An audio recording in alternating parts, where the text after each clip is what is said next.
The man bleeding out in my Clear Lake apartment wasn't supposed to die. His name was Hollis Drummond, and 3 hours earlier he'd been buying me drinks at Frenchie's, talking about his divorce, laughing too loud at my dumb jokes about the Astros. Then he asked if we could go somewhere private. I'm not stupid, I knew what he wanted. What I didn't expect was the thumb drive he pressed into my palm before his hand moved to my thigh. "Listen," he said, breath hot with bourbon. "If something happens to me, you need to upload this. Everywhere. Every forum. Every site, every goddamn place that'll host it." I should have walked away then, and instead I brought him back to my place above the Vietnamese restaurant on Nasser Road 1. We fooled around for maybe 20 minutes. Nothing heavy, just enough that I started thinking this might go somewhere interesting when he suddenly pulled back, breathing hard. "Someone's here." His face had gone corpse white. "Hollis, nobody's—" The door exploded inward. I dove behind the couch while gunshots turned my coffee table into splinters. Hollis didn't move fast enough. The first bullet caught him in the shoulder, spun him halfway around. The second went through his neck. The shooter was already gone by the time I looked up. Just running footsteps on the stairs, a car peeling out below. The whole thing lasted maybe 15 seconds. Hollis made wet breathing sounds on my floor, one hand clutching the hole in his throat, the other reaching for me. I grabbed his wrist, tried to anyway. His grip was weak, fingers slipping in blood. "The countdown," he whispered. Bubbles formed at his lips. "They're coming for—" His eyes rolled back. "I've worked as an EMT for 6 years. I know when someone's gone." The thumb drive had fallen near the baseboard, splashed with blood.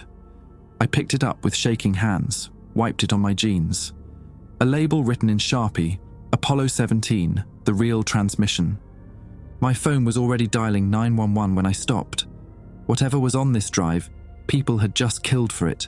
People who knew where Hollis lived, who he talked to, where he'd gone tonight. They'd killed him in my apartment, which meant they knew about me too.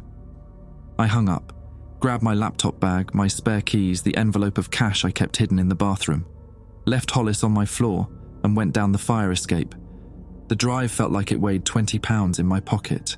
2 blocks away, sitting in my truck with the engine running and my hands still shaking, I finally plugged it in. One video file, 18 minutes, 43 seconds. The preview thumbnail showed 3 astronauts inside a lunar module, faces grainy but visible through their helmet glass. The timestamp read, December 13th, 1972, 03:47:18 GMT. I clicked play. I sat in the Whataburger parking lot on Bay Area Boulevard with the laptop balanced on my steering wheel, earbuds in, watching 3 dead men argue about rocks. The video quality was terrible. Grainy, washed-out colors, audio that crackled with interference. But the voices were clear enough. Commander Eugene Cernan, Lunar Module Pilot Harrison Schmitt, Command Module Pilot Ronald Evans staying quiet in orbit. I'd grown up in Houston. Every kid here knew those names. "Houston, this is Challenger. We're at the secondary survey site." Cernan's voice had that forced calm of someone trying not to sound worried. "Schmidt's taking a look at the formation we spotted on approach." Static hissed. Then Schmidt spoke and his voice was wrong. Not scared exactly, more like a professor who'd just found a math error that invalidated his entire career. "Gene, this isn't possible." "I know. No, you don't understand. This really isn't possible." The camera angle shifted, probably handheld, jerking as whoever carried it moved across the lunar surface. The shadow of the LM stretched long across grey regolith. Then the camera turned, and I saw what they were looking at. A structure, maybe 40 feet tall, roughly rectangular, dark stone that didn't match anything else in the valley. Not a natural formation. The edges were too clean, too geometric, and covering every visible surface, symbols. "Houston, are you seeing this?" Cernan's breathing was louder now. We need verification on the telemetry. Confirm you're receiving video." A new voice crackled through. Houston, flight director probably. "Challenger, we're seeing it. Stand by." "Standing by for what?" Cernan's voice rose. "You're looking at the same damn thing we are." The camera moved closer. Schmidt was already at the base of the structure, one gloved hand tracing along the carved symbols. The sun angle made them stand out in sharp relief, numbers, actual Arabic numerals carved into lunar stone. But not random. They were arranged in descending order, column after column. "These are countdown sequences," Schmidt said, voice steady now. Professional. Like he'd flipped a switch in his brain and gone into pure scientist mode. "Multiple iterations. Look here. This column starts at 2.7 billion and counts down in intervals of exactly 365.25 days. "Years," Cernan said. "Those are years." "Correct. And this column?" Schmidt moved along the monument's face. "This one's more recent. Starts at 50,000. Same interval, same countdown structure." I paused the video, lit a cigarette with hands that wanted to shake. Outside, a family walked past my truck heading into Whataburger. Dad, 2 kids, normal Thursday night. They had no idea what I was watching. No idea that 50 years ago astronauts had found something on the moon that shouldn't exist. I hit play. "Houston, we need an explanation." Cernan sounded angry now. "Who put this here?" Silence, long enough that I thought the audio had cut out. Then, "Challenger, this is Houston. Continue your survey. Document everything. We're working on an analysis." "Working on an analysis?" Cernan's laugh was bitter. "This thing is showing mathematics, our mathematics. Someone carved this here using our number system and it's..." He stopped. "Schmidt, what did you just say?" The camera swung wildly, settled on Schmidt crouched near the base of the monument. He'd brushed away loose regolith, exposing more carvings. "The countdown terminated," Schmidt said quietly. "This column here, it reaches 0 on a specific date. April 12th, 1961. My cigarette burned down to the filter. I barely felt it. "That's Gagarin," Cernan said. "That's the day Gagarin went up." "Correct. And below the 0 point there are more symbols, not numbers this time. These are..." Schmidt went quiet. When he spoke again, his voice had changed completely. "Houston, I need a xenolinguist. I need someone who specializes in..." "Challenger negative. Continue documentation only. No analysis." "Houston, I'm a geologist. I've studied ancient languages. These symbols match patterns from..." "They're not alien. They're using grammatical structures from human languages, multiple human languages. Whoever made this knew how we think." The audio quality degraded suddenly, like someone had tried to cut the feed. When it cleared, I heard Houston speaking, but the voice was different. Older, more authority. "Challenger, this is flight. You are ordered to photograph the structure from all angles, then return to the LM immediately. No physical samples, no further analysis. Confirm." "Confirmed," Cernan said. He sounded hollow. "But Houston, you need to see what's written at the base." Schmidt translated it. It says --. "Challenger, we said no further analysis." "It says quarantine broken." Schmidt's voice cut through. "There's more. Notification sent. Collection scheduled. Those aren't suggestions, Houston. They're not warnings. They're operational statements. Something was watching us, waiting for us to leave Earth's atmosphere. And when we did..." The feed cut to static. I sat there with a dead cigarette between my fingers, watching grey snow fill my laptop screen. Then the video resumed. Different angle, different timestamp. Cernan and Schmidt were back in the LM, helmets off, faces slick with sweat. "They're ordering us to destroy it," Cernan said to the camera. "Small explosive charge, cover it with regolith, make it look natural. They're saying it's for crew safety, mission security." He leaned closer. "But they're wrong. Whatever that thing is, whatever it's measuring, destroying it won't change anything. The notification already went out. 50,000 years ago, something left a timer. We tripped it in 1961. And now..." The video ended. I opened a new window, hands moving automatically. Google Earth. Coordinates: 20.19 degrees north, 30.77 degrees east. Taurus Littrow Valley. The satellite imagery loaded slowly. When it finished, I zoomed in until I could see the landing site, the tracks from the lunar rover still visible in the dust after 50 years. And there, exactly where it shouldn't be, a dark rectangular shadow that didn't match the terrain. The monument was still there, they hadn't destroyed it. My phone started ringing at 2:47 in the morning. Unknown number. I let it go to voicemail. 30 seconds later, it rang again. Same number. I was still in the Whataburger parking lot, laptop open, scrolling through declassified Apollo mission documents on the NASA archives. Most of it was redacted, black bars covering entire paragraphs, whole pages sometimes. But I'd found something interesting, a personnel file for Harrison Schmitt showing he'd been hospitalized for stress-related complications 3 months after returning from the moon. Kept in isolation at Brooke Army Medical Center in San Antonio for 16 days. The phone rang a third time. I answered. Yeah? You're looking at the transmission. Male voice, older, with a Texas drawl that had been worn smooth by years. Hollis gave it to you before they killed him. I killed the engine, rolled up my windows. Who is this? Name's Webb, Dalton Webb.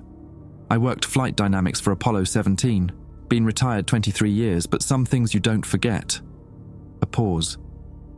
Hollis was my nephew. His mother called me 4 hours ago, said someone shot him in an apartment on NASA Road. That'd be your apartment, Jack. How do you know my... Hollis told me about you 2 weeks ago, said he'd met someone, EMT, who worked the night shift, said if anything happened to him, I should reach out, make sure the drive got uploaded. His voice dropped. Did you watch it? All 18 minutes. Then you know what we found up there, and you know why they want it buried. I watched a police cruiser roll past on Bay Area Boulevard, lights off. Just patrol, probably. The monument's still there. I checked the satellite images. Of course it is. They tried to blow it up, used too much explosive, worried about seismic readings giving away their position. Damaged the surface carvings, sure, but the structure itself, solid. Whatever it's made of, it's not lunar rock. Schmitt collected samples before Houston shut him down, took them back to Earth in his personal kit. Where are those samples now? Webb laughed, dry and bitter. Gone, disappeared from JSC storage in 1974, same week Schmitt got committed. But that's not the important part, Jack. The important part is what happened after we got back. The countdown, the one that ended in 61, that was just the first timer. My mouth had gone dry. First? When they sent the crew back up to destroy the monument, secret mission, off the books, used a modified Mars rover in 2003, they found new carvings. Fresh ones. Another countdown. Carved in the same style, same numerals. This one reaching 0 in 14 months from now. December 2025. The parking lot felt too exposed. I started the engine, pulled out onto the street. What happens when it reaches 0? That's what Hollis was trying to find out. He worked contracts for Lockheed, had access to classified satellite feeds, started tracking lunar anomalies 6 months ago after he saw an internal memo. Found something at the landing site, activity. What kind of activity? The monument's changing, symbols rearranging themselves, new carvings appearing every few weeks. And 3 months ago, the satellite picked up something else. Heat signatures. On the far side of the moon, in craters that haven't seen sunlight in billions of years. I turned onto Space Center Boulevard, heading south. Away from my apartment, away from JSC. You're saying something's up there. Something's waking up. I'm saying something was always up there. We were the ones asleep. Webb's breathing had gotten heavier. Listen, you need to upload that transmission tonight. Every forum, every video site, everywhere. Make copies. Spread it wide enough that they can't kill it. Because they're already cleaning up. Hollis wasn't the first. There've been 6 others in the past 2 months. All people connected to Apollo 17. All people who knew what we found. Why haven't they killed you? Silence. Long enough that I thought he'd hung up. Because I made a deal, Webb said finally. 30 years ago, after Schmitt died, officially from cancer, but you can guess the truth, they came to my house. 2 men in black SUVs gave me a choice. Stay quiet or disappear. I stayed quiet. But Hollis didn't know about that deal. He thought I'd help him expose this. His voice cracked. I should have warned him. Should have told him what they do to people who try to talk. You're talking now. I'm dying, Jack. Lung cancer, stage 4. Got maybe 3 months. Figure that's long enough to stop being a coward. He coughed, wet and rattling. There's more on that drive. Hidden files, encrypted. Password is Taurus Litro breach. You'll find documentation. Photographs from the 2003 mission and a translation of the new countdown, what it's actually measuring. What is it measuring? Transit time. From wherever they are to here, someone received that notification in 1961, and they're coming to collect what we disturbed. The phone went dead. I pulled into a Shell station near El Lago, parked under the lights where security cameras could see me. Opened the laptop again, right-clicked on the video file. Properties, hidden data. 3 encrypted folders buried in the metadata. Password, Taurus Litro breach. The folders opened. The first one contained photographs. High resolution, recent, dated September 2003. They showed the monument from multiple angles. Webb was right. The surface was scorched, pitted from explosive damage. But the structure stood intact. And at its base, new symbols glowed faintly. Phosphorescent, maybe, or something else. The carvings showed diagrams, stellar maps, orbital mechanics, atmospheric composition charts. And in the center, a date, December 17th, 2025, 14 months from now. The second folder held personnel files. Harrison Schmidt's medical records from Brooke Army Medical. Eugene Cernan's psychiatric evaluation from 1975. Ronald Evans's autopsy report from 1990 officially died of a heart attack, but the toxicology screen had been redacted. Names I didn't recognize. Flight controllers, engineers, people who'd worked the mission and died within 10 years. All of them from sudden illnesses, accidents, suicides. The third folder was a single video file, 30 seconds long, no audio. I clicked play. Lunar surface, nighttime footage, lit by artificial lights. The 2003 rover mission, probably. Camera focused on the monument's base, where new carvings had appeared. The symbols were moving, shifting, rearranging like living text. And beneath them, something else. A shadow that didn't match any of the equipment. Bipedal. Tall. It stood at the monument for several seconds, one limb extended toward the carvings. Then it turned, the camera jerked away. Footage ended. I sat there with sweat running down my neck despite the cold. That thing, whatever it was, had been on the moon 3 months ago. At the monument. Interacting with it. My phone buzzed. Text message from the same unknown number Webb had called from. Upload it now. They're coming for you. Don't go home. Don't go anywhere you've been before. Just upload and run. Another text came through before I could reply. Jack, I'm sorry. I shouldn't have involved you. But someone has to know. Someone has to warn. The texts stopped. I tried calling back. Number disconnected. I opened my laptop's browser, fingers shaking. Created a burner email account. Started uploading the video to YouTube, Reddit, archive.org, every site I could think of. Used VPNs, masked my IP, changed locations every upload. Behind me, headlights turned into the gas station parking lot. Black SUV, tinted windows. I grabbed the laptop, left the truck running, and walked quickly toward the convenience store. The SUV's doors opened. 2 men got out, suits, earpieces, moving with the synchronized efficiency of professionals. I didn't run. Running makes you memorable. I walked into the store, nodded at the clerk, headed for the bathroom. The men came in 30 seconds later. I heard their shoes on the tile, heard them talking to the clerk in low voices. The bathroom had a window, small, dirty, probably hadn't been opened in years, but it opened when I shoved hard enough. I squeezed through, dropped into the alley behind the station. My truck was blocked, but there was a drainage culvert that ran under the street. I crawled through, came out 3 blocks away near Clear Lake. The uploads were still processing on my laptop, 70% complete. I kept moving, heading toward the marina where my brother kept his boat. If I could get on the water, Maybe lose them in the bayous that ran through League City. Maybe stay alive long enough for the truth to spread. Behind me, sirens started wailing. My brother Tyler kept his boat at South Shore Harbour Marina, a 32-foot cabin cruiser he'd bought during his offshore oil rig days. I found it dark and locked, bobbing gently against the dock. The marina was quiet at 3 a.m, just the slap of water against hulls and the creak of lines. I broke the cabin lock with a screwdriver from the dock box. Inside smelled like mildew and old beer. I powered on my laptop, checking the upload progress. 94%. The video was spreading across Reddit, getting traction on forum threads. People were already commenting, calling it a hoax, CGI viral marketing. But some believed. Some were running the audio through enhancement software, verifying the voices against known Apollo recordings.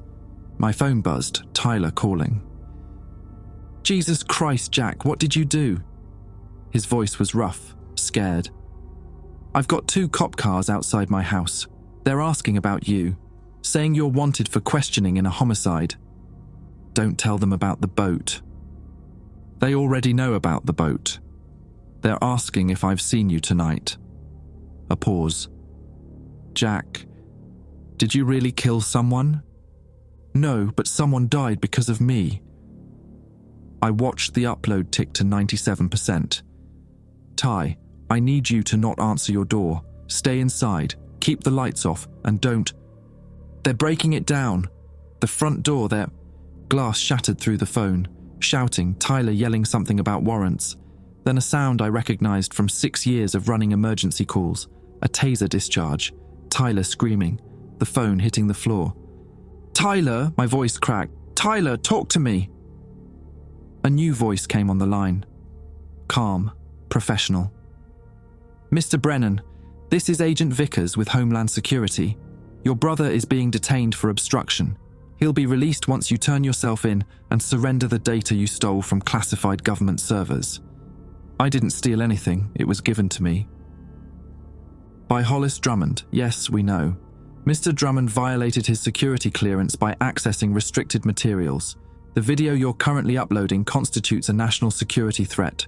We need you to stop the upload, delete all copies, and report to the nearest federal facility. The upload hit 100%, started processing. "It's already up," I said. Silence. Then, "You've made a serious mistake, Mr. Brennan. What you've released isn't just classified footage. It's information that could cause widespread panic, social destabilization. We've worked for 50 years to keep this contained, and you've just..."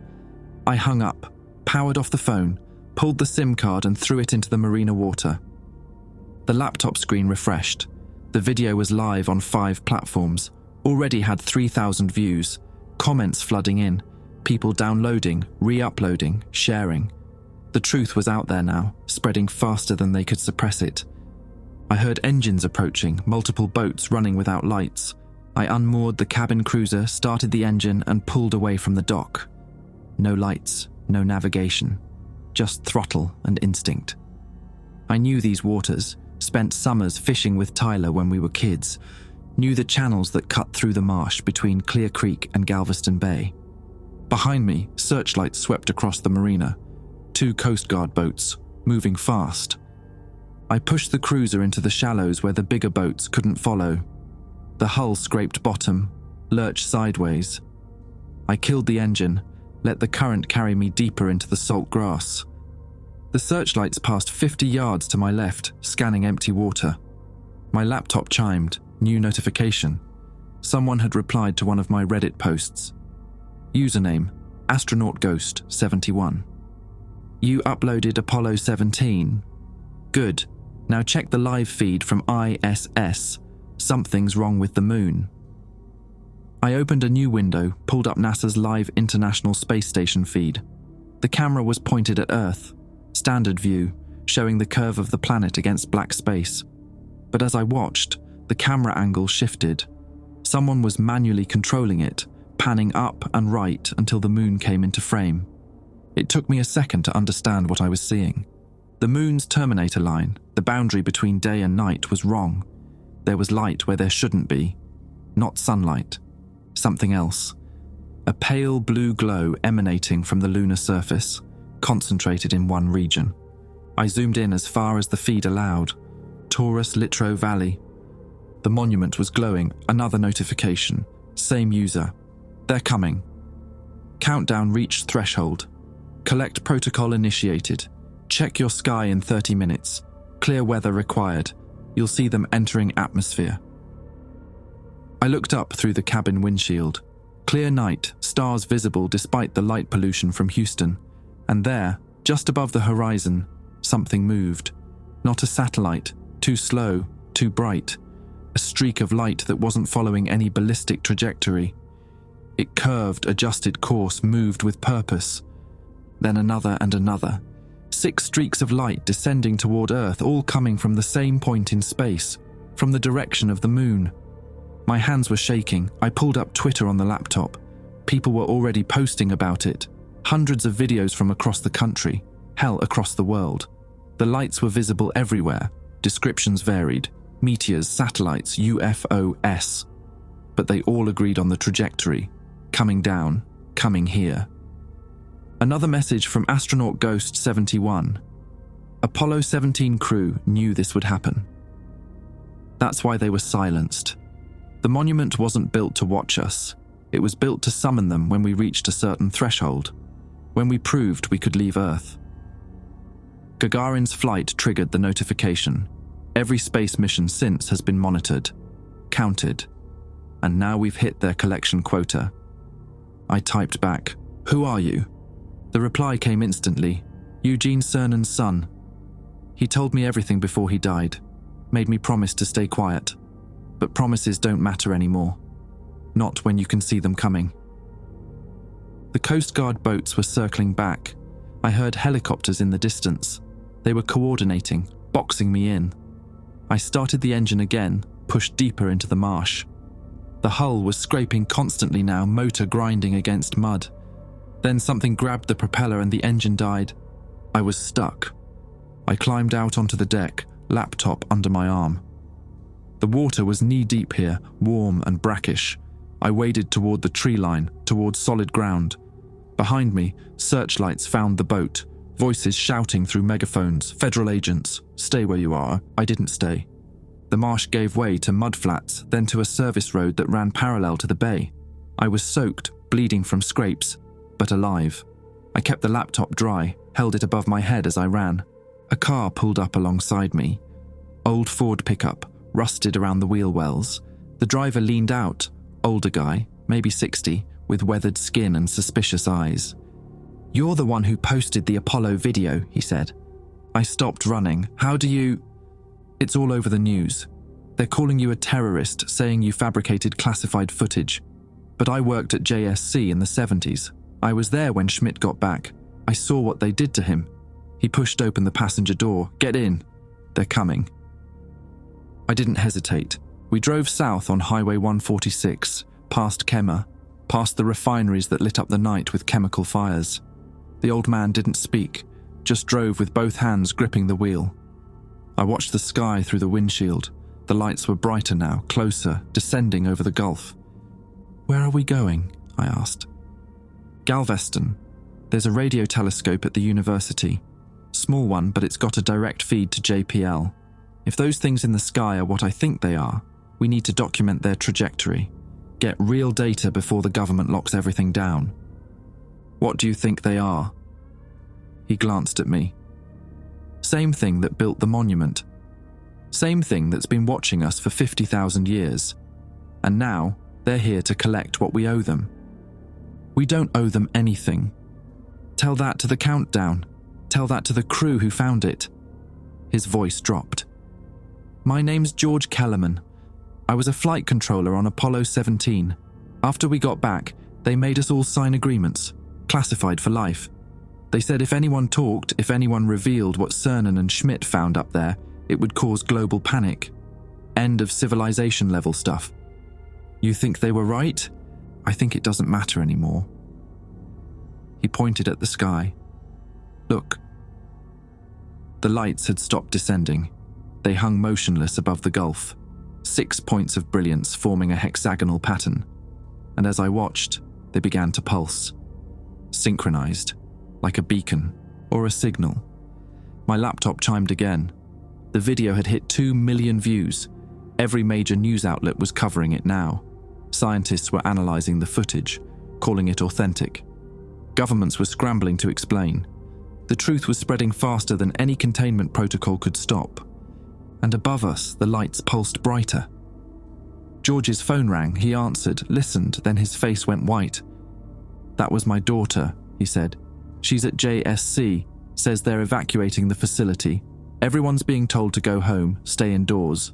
They're shutting down Houston air traffic control, closing the airports." "Why?" He didn't answer, just pointed ahead at the Galveston Causeway. The bridge that connected the mainland to the island was backed up with traffic, people fleeing south, away from the city. And above the causeway, descending slowly through the night sky, was one of the lights, coming down directly over Galveston, coming down toward us. The light didn't crash into Galveston. It stopped maybe 200 feet above Seawall Boulevard, hovering over the water, and that's when I realized it wasn't a ship or a probe or anything mechanical at all. It was alive.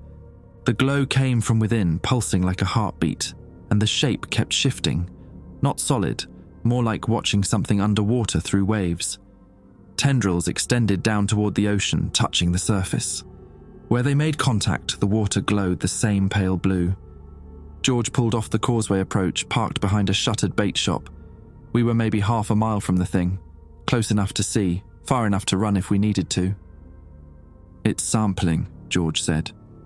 His voice had gone flat, clinical. "Taking measurements. That's what the countdown meant. They weren't coming to destroy us. They're here to study, to collect data." "On what?"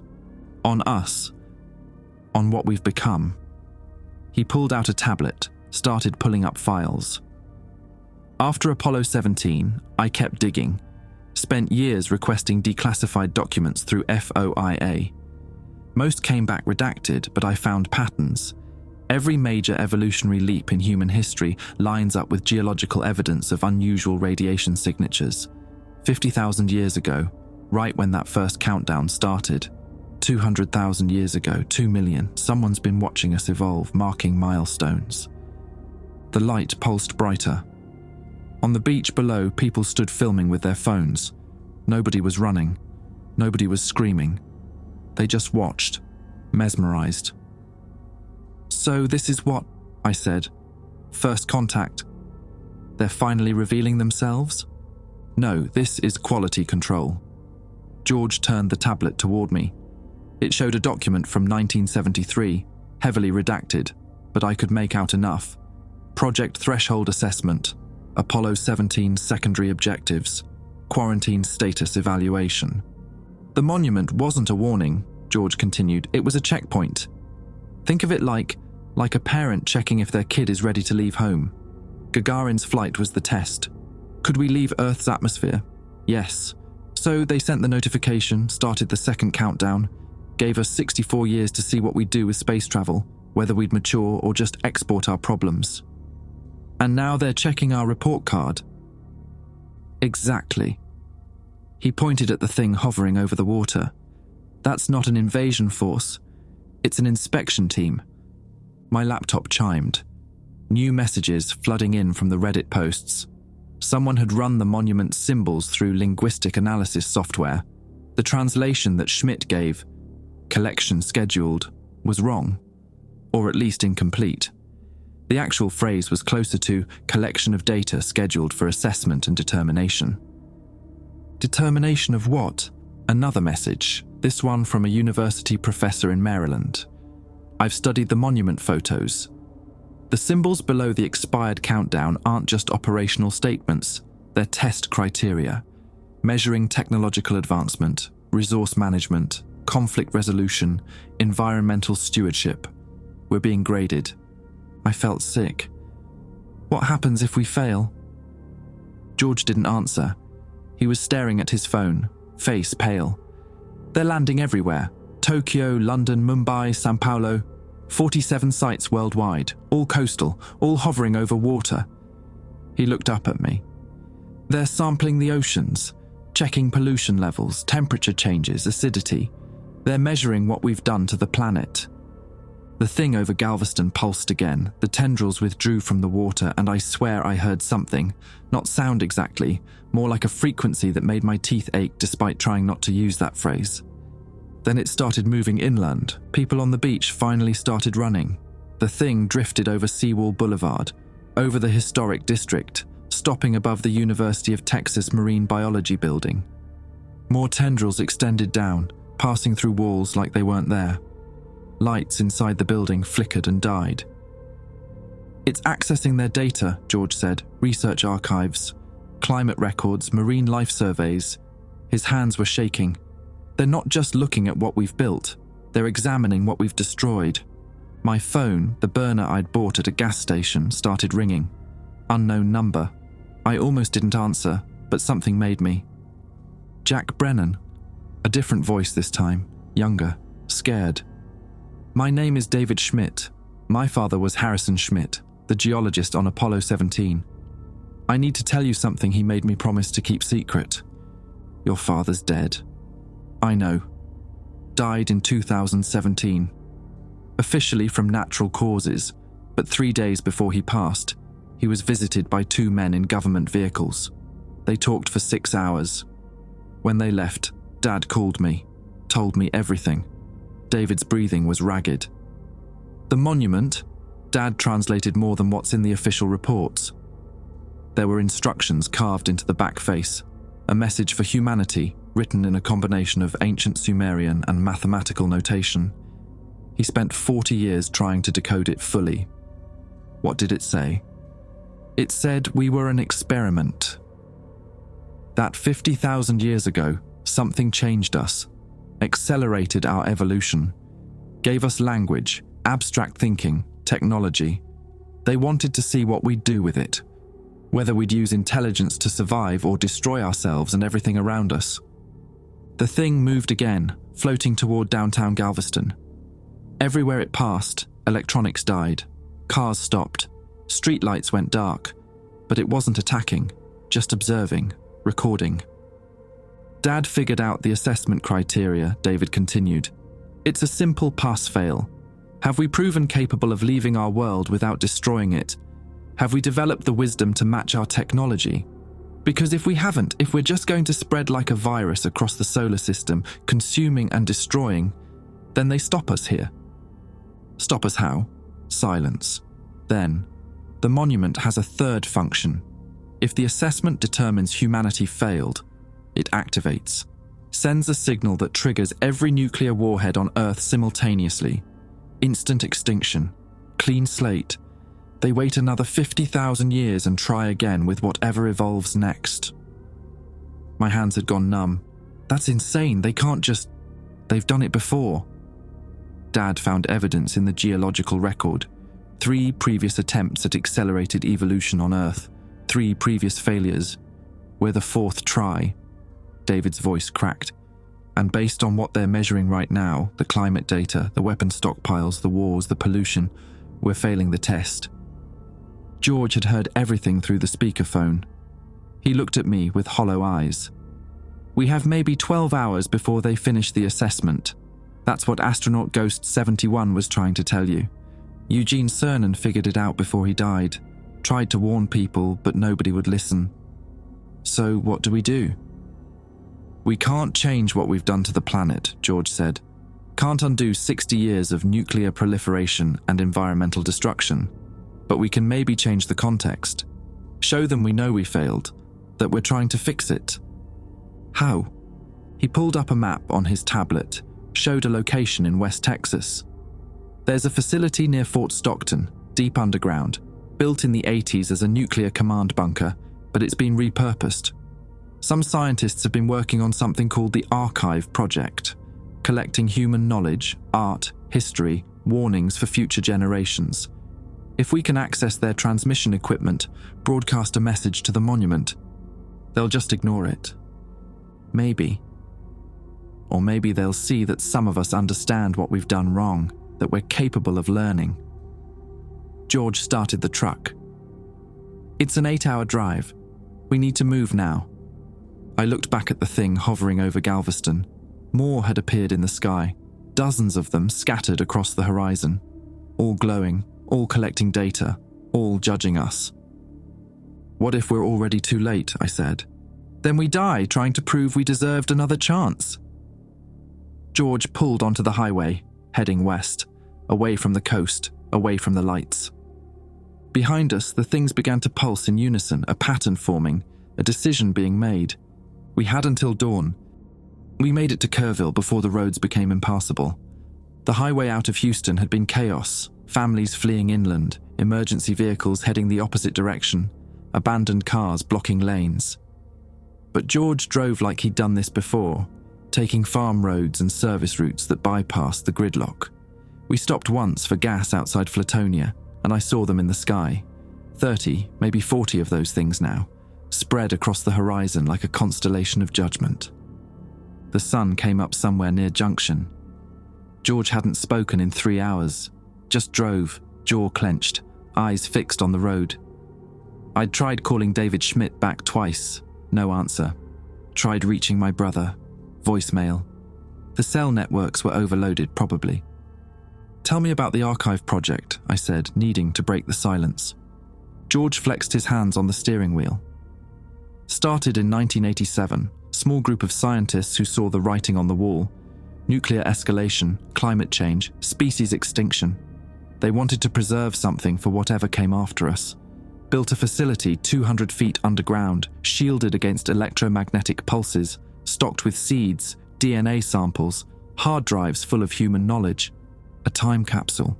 But it has a transmitter. Retrofitted in 2003 after the lunar rover mission found the new countdown. Some of us, the Apollo 17 crew, the engineers who knew what we'd discovered, we pushed for a contingency. A way to communicate with the monument if they ever came back. The government approved it, but only as a black project. Officially, the archive doesn't exist. We passed through Fort Stockton just after 8 in the morning. The town looked deserted, windows shuttered, streets empty. Above us, one of the entities hovered motionless over the county courthouse. Watching, always watching. The facility was 30 miles northwest, accessed through an abandoned ranch off Highway 67. George navigated by memory, turning onto an unmarked dirt road that wound through limestone hills. We crested a rise, and there it was. A concrete bunker built into the hillside, camouflaged with earth and scrub brush. A single steel door marked the entrance. George parked behind a rock outcropping, cut the engine. Security protocol requires 2 authorized personnel for access. I'm one. We need to find whoever's staffed here. And if nobody's here, then we improvise. He pulled a pistol from under his seat. Stay close. The bunker door was open, not forced. Someone had unlocked it from inside. George moved through first, weapon raised, and I followed with my laptop bag slung over my shoulder. The interior was cold, lit by emergency lighting.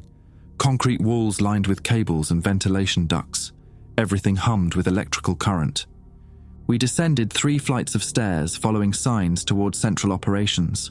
The deeper we went, the more wrong it felt. Too quiet. A facility like this should have staff, even skeleton crew, but the corridors were empty. George stopped at an intersection, put up a fist. I heard it too. Voices. Coming from the operations center ahead. We approached carefully. The door was ajar. Through the gap, I could see terminals and monitors, enough computer equipment to run a small city. And standing among it all were 5 people in military uniforms, not maintenance crew, not scientists, armed soldiers. George pushed the door open. "Who authorized military presence in this facility?" The soldiers turned. The one nearest, a lieutenant by his insignia, smiled without warmth. "Mr. Kellerman, we've been expecting you. Please put down the weapon." "This is a civilian research site. You have no jurisdiction. Executive order from Homeland Security. As of 0600 this morning, all archive project assets have been placed under military control." The lieutenant gestured to the screens behind him. They showed satellite feeds, the entities, hundreds now, positioned over every major population center. "We're not here to stop you from broadcasting." We're here to make sure you send the right message. George lowered the pistol, not dropping it, just pointing at the floor. What message is that? The one that ensures humanity's survival. Your friend David Schmidt contacted us 6 hours ago, explained the assessment criteria, the threat parameters. We've been working on an optimal response ever since. You talked to David? Cooperative fellow, once we explained the stakes. The lieutenant nodded to one of his soldiers, who pulled up a video feed. It showed David Schmidt in an interrogation room, face bruised, cable ties around his wrists.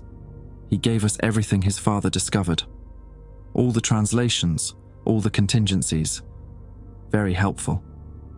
George's hand tightened on the pistol. You're planning to lie to them. Tell them we've changed when we haven't. We're planning to show them selective data, emphasize our achievements, downplay our failures, present humanity as a species worth preserving. The lieutenant's voice remained calm. The truth would condemn us, so we adjust the truth. They're not stupid, I said. They've been watching us for 50,000 years. You think you can fool them with edited highlights? We think we can introduce reasonable doubt, buy ourselves time to actually fix things. He gestured to the transmission equipment. The monument responds to directed microwave signals. We've already prepared the message. 3 hours of carefully curated information showing humanity's progress, our attempts at environmental restoration, peace initiatives, technological advancement used for good. All true. Just incomplete. George raised the pistol. I won't let you con our way out of judgment we deserve. 5 rifles trained on him instantly. Mr. Kellerman, we're not asking permission. The lieutenant's smile faded. You can help us send the message, or we'll send it ourselves. Either way, the transmission goes out in 20 minutes. I looked at the screens. The entities were pulsing faster now. Synchronized globally, the assessment was accelerating. We had minutes, not hours. George must have seen the same thing. His finger moved toward the trigger. I grabbed his arm. Don't. Jack. They're right about one thing. The truth will kill us. I met his eyes. But their version is just a different kind of death. Slower. We stay broken, just better at hiding it. The lieutenant watched us, calculating. You have a better idea. Let me transmit too, I said. Your message first. Show them what we want them to see, but then let me send the real data. Everything. The full picture. Let them decide with complete information. That's suicide. Maybe. Or maybe they respect honesty more than desperation. I pulled out my laptop. The Apollo transmission is still spreading online. 200 million views now. People know something's happening. If you broadcast propaganda and we survive, they'll know you lied to save us. We'll have learned nothing. The lieutenant considered this. Behind him, one of the screens showed the entity over Fort Stockton descending, moving closer to the surface, to us. Fine, he said, but we control the transmission sequence. Our message first, then yours. And if they start triggering nuclear warheads, I'm putting a bullet in your head before the radiation hits. Fair enough. They gave us access to the terminal. George and I worked quickly, setting up the dual transmission while the soldiers monitored us. Their message was polished, professional, a highlight reel of humanity's best moments set to orchestral music. It made us look noble, evolved, ready for the cosmos. My message was simpler. I included the Apollo 17 video, the death records, climate data showing our failures, war footage, environmental destruction, but also museums, libraries, art galleries, children learning, scientists fighting to save species, people trying, failing, trying again. The truth, ugly and beautiful and hopelessly complicated. Transmission ready, one of the soldiers announced. Monument is in range. Sending now. The equipment hummed. Dishes on the surface rotated toward the sky, toward the moon, invisible beyond daylight. The lieutenant's message broadcast first, streaming upward through atmosphere, through space, toward Taurus Littrow Valley. We waited. Screens showed the entities motionless, pulsing, processing. Then my transmission began. I watched the data upload, feeling George's hand on my shoulder. He'd holstered his pistol. We both knew this was it, the only chance we'd get to speak truth to whatever was out there. The upload hit 60% when the lights went out. Not just in the facility, everywhere, every screen, every terminal, every electrical system died simultaneously. Emergency generators kicked in for maybe 3 seconds, then failed. We stood in absolute darkness, 200 feet underground. Someone swore. Flashlights clicked on. The soldiers moved toward the exits, but the lieutenant stayed at the terminal, tapping keys that did nothing. Power's gone globally, he said, not just here. Everything. They've shut us down. Did the transmission complete? I asked. He checked his dead screen. 73%. We don't know if they received enough to. The ground shook, not an earthquake. Something else. A vibration that felt like it came from everywhere at once, passing through rock and bone and thought. I tasted copper, smelled ozone. The air pressure changed, made my ears pop. Then just as suddenly, stillness. The soldiers were already running for the stairs. George grabbed my arm, pulled me after them. We climbed through darkness, using the walls to guide us. Behind us, I heard water rushing, underground pipes bursting, flooding the lower levels. We emerged into daylight to find the world changed. The entity that had been hovering over Fort Stockton was gone. All of them were gone. The sky was empty except for smoke rising from the horizon. Cities burning, I realized. Fires everywhere, but not from weapons. From every electrical system failing at once. Transformers exploding. Power plants melting down. Civilization's infrastructure eating itself. George's truck was dead. Every vehicle in sight was dead. The soldiers tried their radios. Nothing. They rejected us, the lieutenant said quietly. We failed the test. But I was looking at my laptop. It had been in my bag when the power died. Battery-powered, shielded. I pulled it out. The screen flickered to life. One new message, downloaded during those final seconds of transmission, from the monument. I opened it with shaking hands. A video file, 3 seconds long. It showed the monument's surface, symbols glowing, rearranging into new patterns. And beneath them, a final message in simple English. Assessment inconclusive. Trial extended. Prove yourselves or perish. The countdown appeared, not reaching 0, counting up from 0, measuring time forward instead of backward. We had 1 year. We walked for 6 hours before finding a vehicle that still worked.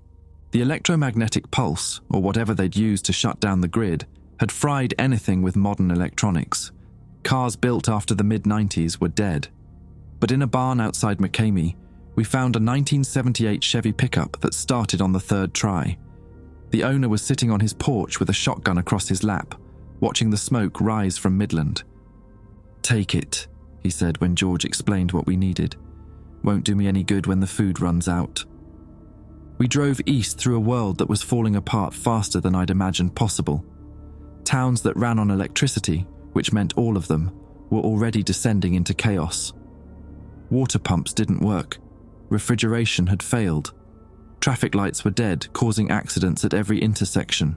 And everywhere, people stood in their yards staring at the sky, waiting for the things to come back. But they didn't come back.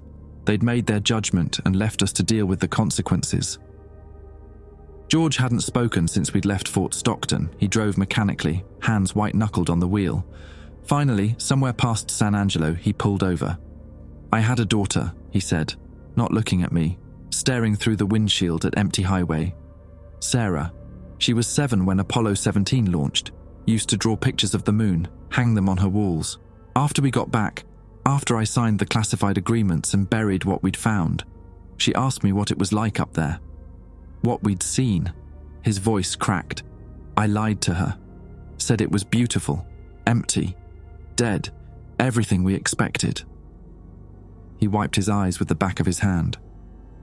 She grew up believing space was just rocks and vacuum, studied environmental science, spent her career trying to save the planet while I kept quiet about the ones who'd been watching us fail.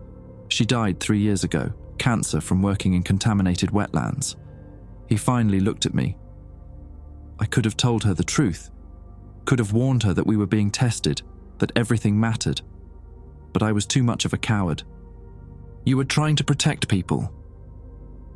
I was protecting myself from consequences, from responsibility. He restarted the truck. Not anymore. We've got 1 year to fix 50,000 years of mistakes, and I'm not dying quiet this time. We reached Houston after midnight. The city was dark, completely dark in a way I'd never seen. No streetlights, no building illumination, no glow of civilization. Just fires scattered across the urban landscape where accidents and looting had started. We could smell smoke from miles away. George navigated by starlight and memory, taking us to a neighborhood near Rice University. He pulled up outside a 2-story house with solar panels on the roof and a ham radio antenna in the backyard. "Friend of mine," George said. "If anyone's prepared for this, it's him." The door opened before we could knock. A man in his 50s, black, with cautious eyes and an aluminum baseball bat in one hand. He looked at George, then relaxed. "Kellerman, figured you'd show up eventually." He stepped aside. "Get in before someone sees the light." Inside, the house was illuminated by LED lanterns running off a battery bank. The man, he introduced himself as Dr. Malcolm Weir, had a setup that would have made a prepper jealous. Water filtration, food storage, medical supplies, and most importantly, communication equipment powered by solar panels that had survived the pulse. "I've been monitoring radio chatter," Malcolm said, spreading maps across his kitchen table. "Ham operators worldwide are starting to coordinate. The pulse knocked out satellites and modern infrastructure, but old radio tech still works. We've got maybe 3,000 active nodes establishing a global network." "Can we reach the monument?" I asked. "The moon?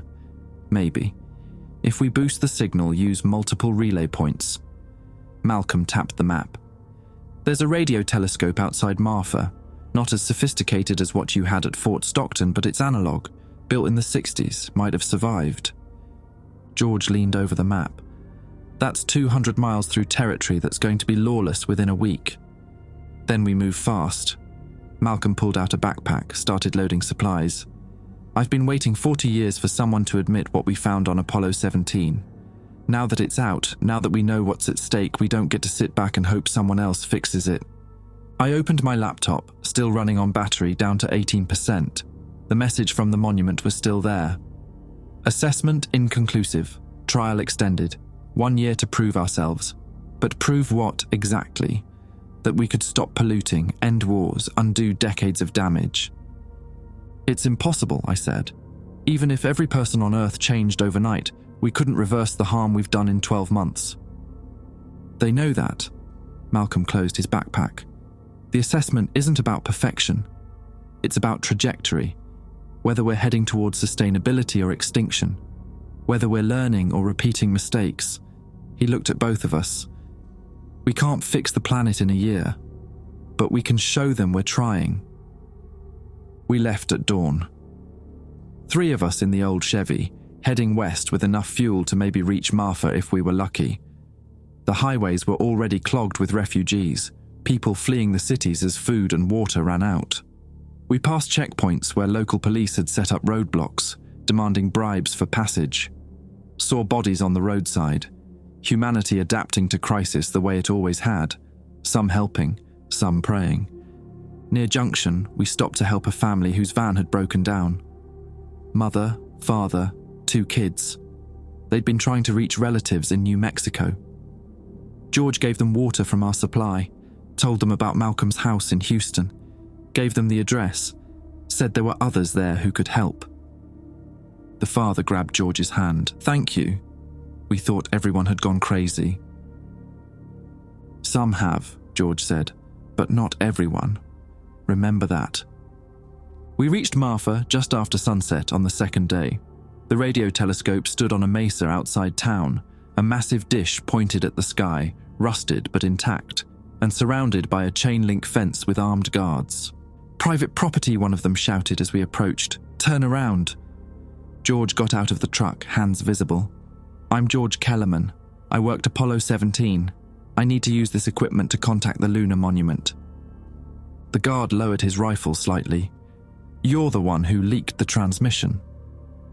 "That was me," I said, stepping out. "Jack Brennan, we need to send another message. Show them we're responding to their judgment." A woman emerged from a trailer near the dish. She was maybe 30, wearing coveralls, tool belt jangling. "Let them through, Davis. I've been listening to the Ham network. Know who they are." She walked to the fence, unlocked the gate. "Name's Ortiz. I'm the site engineer. Been trying to get this old beast operational for 3 days now. If you can help, you're welcome."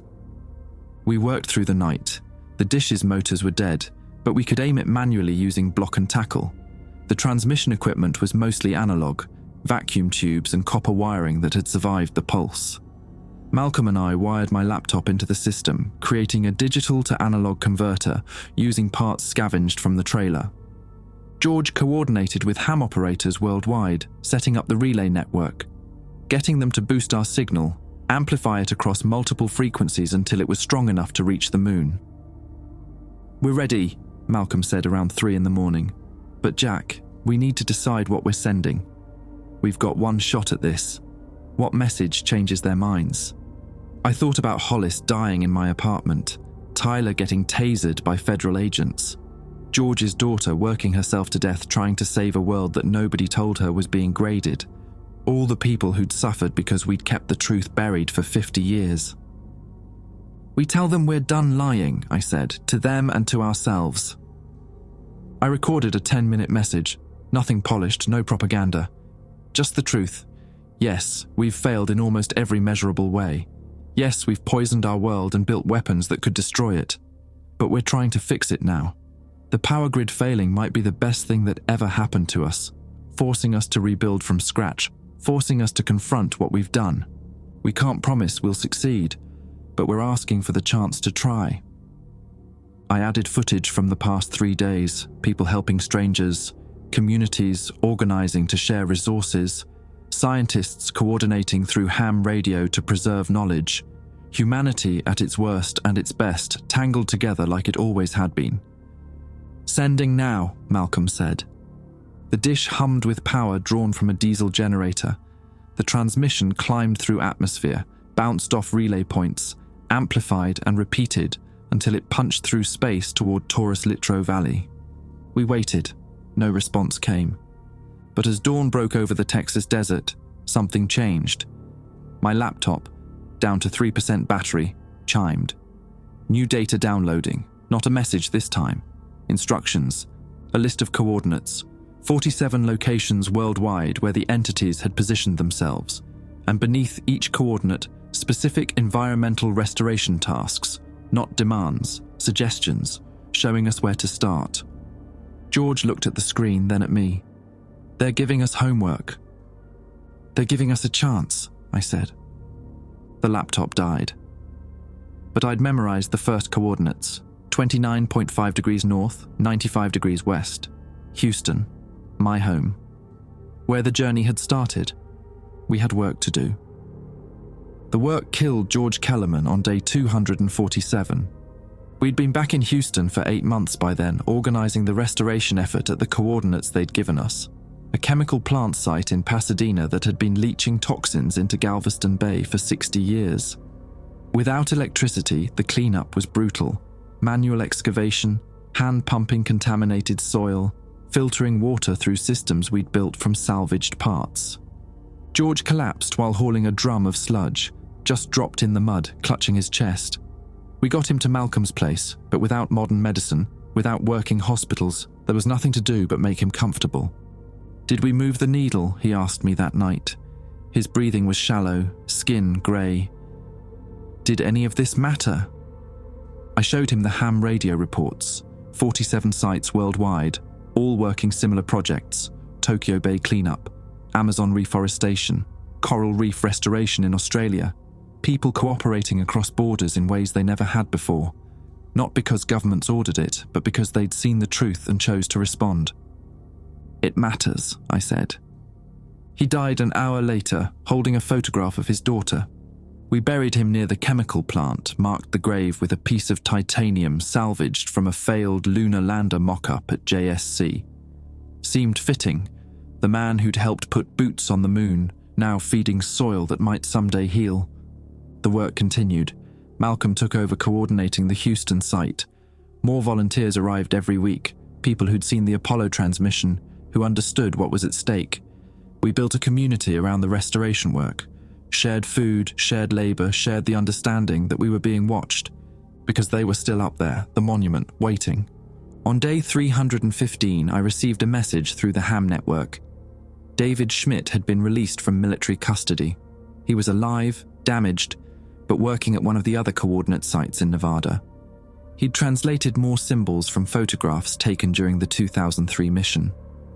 The entity's assessment criteria were more complex than we'd understood. They weren't just measuring environmental impact, they were measuring cooperation, whether we could work together across tribal boundaries, whether we'd use the crisis to unite or fracture further. So far, it was going both ways.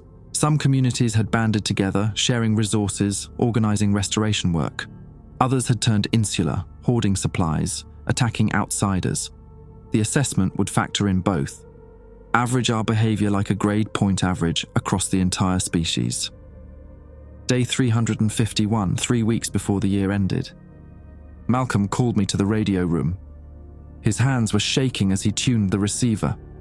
"You need to hear this." Multiple ham operators reporting the same thing. The entities are back. They'd returned exactly as they'd left, hovering over the same 47 locations, pulsing with that same pale blue light. But this time they weren't just observing. They were descending, getting closer to the surface. At our site in Pasadena, the thing appeared 200 feet overhead, close enough that we could feel the vibration it produced, that frequency that made your bones ache, close enough to see its structure, if structure was the right word.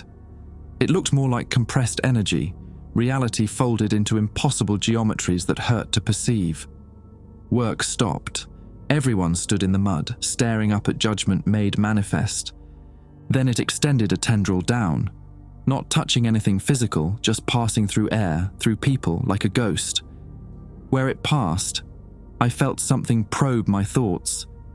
Not reading them exactly, more like weighing them, measuring the distance between who I'd been a year ago and who I was now. The tendril withdrew. The entity pulsed once, bright enough to leave after images, then rose back to its original height. It was sampling us, taking final readings before the assessment concluded. Day 363, 2 days left. The military returned. Not the small unit from Fort Stockton, a full convoy led by a colonel named Rains. They rolled into Houston in vehicles they'd restored, diesel engines belching smoke, and immediately began setting up operations at Herman Park. Malcolm and I went to meet them. Rains stood in front of a command tent, studying maps. When he saw us, his expression was unreadable. "Mr. Kellerman's dead, I hear," Rains said, 8 months ago. "Shame. He was a good man, despite his idealism." Rains rolled up the maps. "I'm here to inform you that the United States government is resuming authority over all restoration sites within our borders. Your volunteer operation is being nationalized." "On whose authority?" Malcolm demanded. "There is no functioning federal government. The power's still dead." "Authority flows from whoever has the capability to enforce it." Rains gestured to the soldiers behind him. "We do. You don't. Stand aside." "This isn't about authority," I said. "The entities don't care about governments. They're measuring humanity, all of us. If you turn this into a territorial pissing match 2 days before the assessment ends, then we fail." "I know." Rains met my eyes. "That's why we're not here to take over the work. We're here to protect it. There are groups, militias, warlords, whatever you want to call them, who've decided that if humanity fails the assessment, they want to go down fighting. They're gathering weapons, planning attacks on the entities, on restoration sites, on anyone who cooperated with the quarantine. That's insane. That's human nature. Some people can't accept judgment, even when it's deserved." He pulled out a radio. "We've identified 7 potential targets. Your site is one of them. They're planning to hit you tomorrow night. Final act of defiance before the countdown reaches 0. Malcolm and I spent that night fortifying the chemical plant. Soldiers helped us build barriers, set up watch positions. We moved the most vulnerable volunteers, the elderly, the injured, to safer locations inland. Everyone else stayed. Nobody wanted to abandon a year of work with hours left. The attack came at dawn on day 364. 30 men, heavily armed, driving repaired trucks. They opened fire on the perimeter, trying to force their way through to the excavation site. The soldiers returned fire. I watched from the office trailer as people I'd worked alongside for months dove for cover, as bullets tore through equipment we'd sweated to build. The entity overhead pulsed brighter, faster, like it was agitated or excited, watching us fight each other at the moment of final judgment. I couldn't let that be the last thing they saw. I grabbed a white flag, someone's undershirt tied to a pipe, and walked into the open ground between the two forces. Bullets zipped past. Someone shouted for me to get down. I kept walking until I reached the attacker's position. The leader was young, maybe 25, with burn scars down one side of his face. He pointed his rifle at my chest. "Your collaborators," he spat, "doing their work. Accepting their judgment like we're guilty." "We are guilty," I said. "Look around. The world we built killed itself. They didn't do this to us. We did it to ourselves. All they did was notice. So we just bow down, accept extinction. We accept responsibility. There's a difference." I looked up at the entity. It had descended another 100 feet, close enough now that I could see patterns shifting across its surface. In about 16 hours, they finished the assessment. We either survive because we proved we can change, or we die because we can't. Either way, killing each other right now only guarantees the wrong answer. The man's hands shook on his rifle. We can't just do nothing, if we're dying anyway. Then die having tried to save something instead of destroying more. I lowered the flag. Help us finish the work. Whatever happens after that, at least we'll know we gave them our best effort instead of our worst. He lowered the rifle, slowly. Behind him, his people were watching, waiting for his decision. Finally, he nodded. "What do you need?" We worked through the day and into the night. All of us, volunteers, soldiers, even the men who'd come to attack us.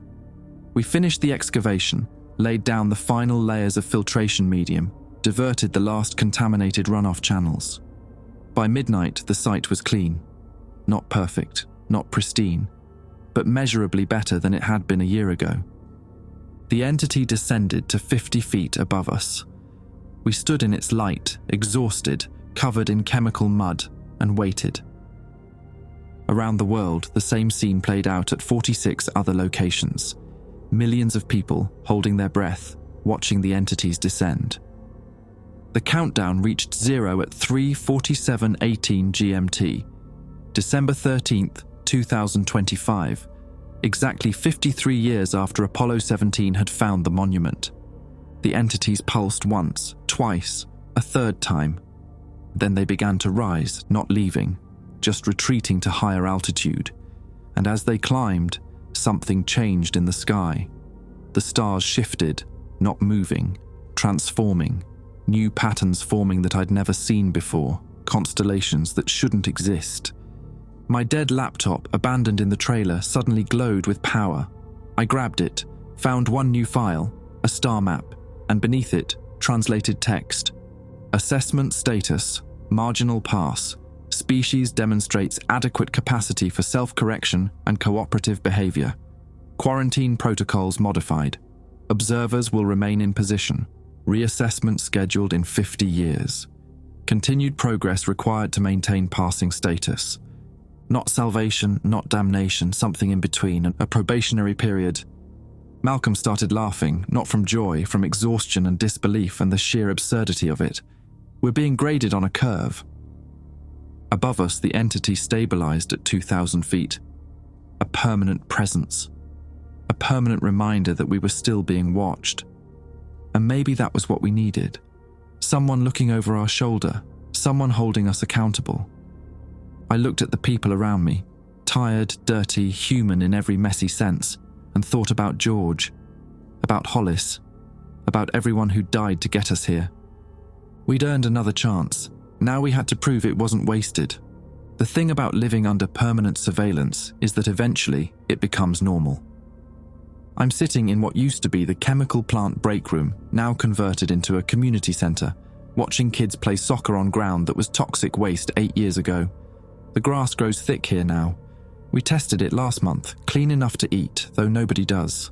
Old habits. Above us, the entity hovers at its usual position, 2,000 feet up, visible as a pale smudge against afternoon clouds. The kids don't even look at it anymore. They've never known a world without watchers in the sky.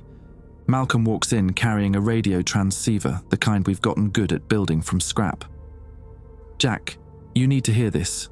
Transmission from the monument. It's been 8 years since the assessment. We're not due for another check-in for 42 years. Early communication usually means bad news." The message is short, audio only, no video. A voice that sounds like it's speaking through water, words that might be English or might be our brains interpreting something beyond language. Secondary species threshold achieved, notification sent, protocol amended. Malcolm and I look at each other. Secondary threshold. I pull up the star map they'd given us 8 years ago, the one showing their origin point. It's changed. New markers have appeared. Not just one species being monitored anymore. 6 others, scattered across nearby star systems, all marked with the same symbol. Recently achieved spaceflight capability. "They're not just watching us anymore," I say. "They're watching everyone who reaches the threshold." "How many civilizations has this happened to?" Malcolm's voice is quiet. "How many species have they tested like this?" The kids outside keep playing. One of them kicks the ball too hard, sends it rolling toward the fence line, where it stops against a memorial stone. George Kellerman's name carved into titanium, along with 47 others who died during the restoration year. Hollis Drummond's name is there too, Tyler's, people who never saw this second chance. My phone buzzes, one of the few pieces of modern technology we've managed to rebuild in limited quantities. Text from David Schmidt in Nevada. He's still translating symbols, still finding new layers in the monument's message. His text reads, "Found something in the older carvings." This isn't the first time they've tested humanity. 3 previous attempts, 3 previous failures. But the failures weren't extinctions. They were resets. Wiped technology back to Stone Age, let us try again. Each time we got a little further before failing. This is our 4th attempt. First time we've passed the initial assessment. I text back, "What happened to the previous versions of us?" 3 dots appear, disappear, appear again. They're still here. We're descendants of the 3rd attempt, the ones who failed 50,000 years ago. Outside, one of the kids points at the entity. Not afraid, just curious. His mother, she would have been maybe 10 when the power went out, walks over and explains what I assume we've all learned to explain. They're here to make sure we don't hurt ourselves again. They're here because we asked them to hold us accountable.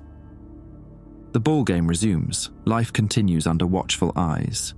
I think about that countdown Cernan and Schmidt found, about all the civilizations across the galaxy being tested the same way, about how many fail, how many pass, how many get reset and start over with no memory of what came before.